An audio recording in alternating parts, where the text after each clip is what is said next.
Chapter 2. Mirror, Mirror on the Wall. Tallie woke to contrasts, the cold air on her uncovered skin and a pulsing warmth on her right palm, the darkness she lay in and the glow of reflected moonlight on the dressing table mirror. She searched for the moon through the lead-striped window panes, but there was only starless, moonless darkness. Confused, she moved her gaze back to the dressing table. The mirror was a hollow void, but a soft glow was emanating from behind its edges, and where the dressing table stood, still jutting into the room, the pale light slanted low across the stones at the bottom of Tallie's painted wall and spilled onto the wooden floor. She sat up confused for a moment and looked down at the fistful of heat she was holding. The same pale light seemed to be escaping from between her fingers, and as she opened them, she remembered. The pendant lay across her palm like a miniature black obelisk encircled by white light.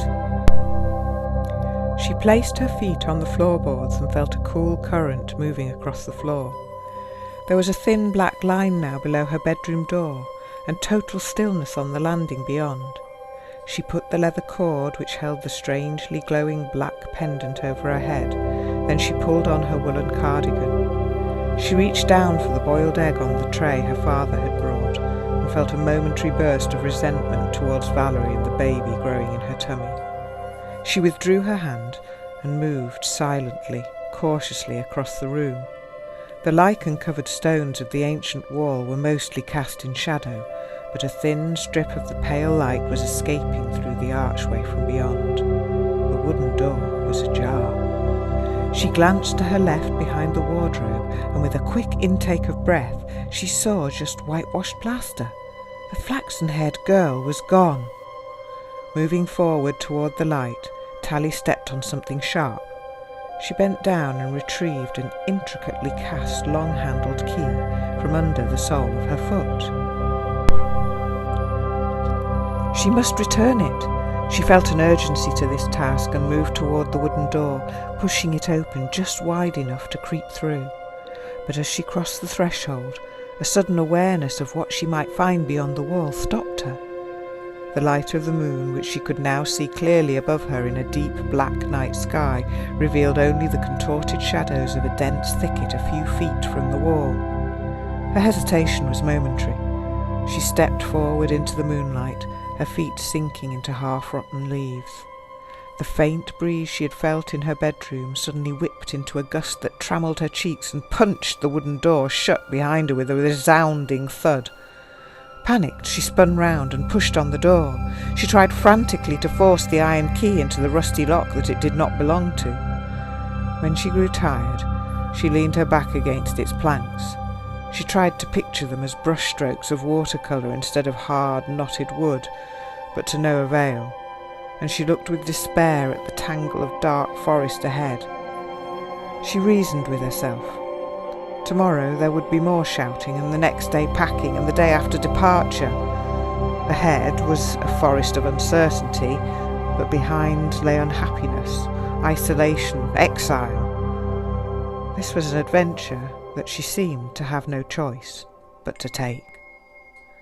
She could make out no clear route into the forest, so, putting the strange key into her pocket, Tallie began to fumble her way along the wall.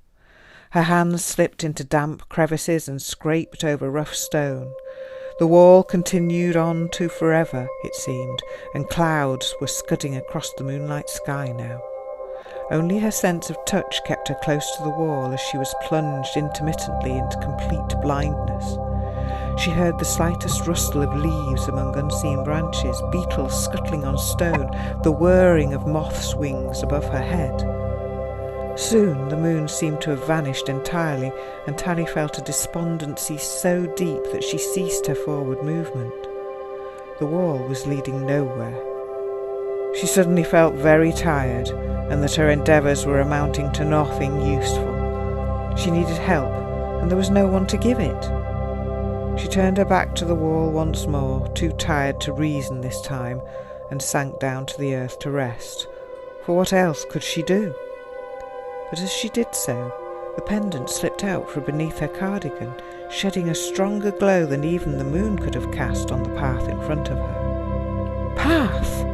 The sleek black stone was pulsing strong white light from within, as though it had taken over the job of not just the moon but Tallie's heart. She felt a wave of gladness wash over her tired limbs.